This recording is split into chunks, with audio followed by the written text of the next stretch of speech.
این آقای محترم که حالا با زحمت تشریف آوردن و من خیلی خوشحال شدم از اینکه آقای خامنه‌ای سلام الله آمدند و حاضرن.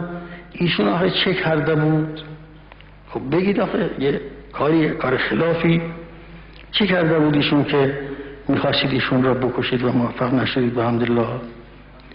دیگرانی که شما کشتید و از بین بردید اینا چه کرده بودن؟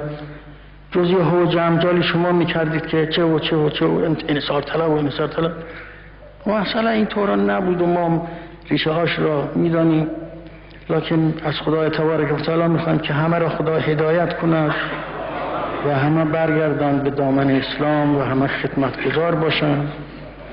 و من میل ندارم اونایی که از ایران رفتن بیشتر از این خودشون را مفتضح کنند.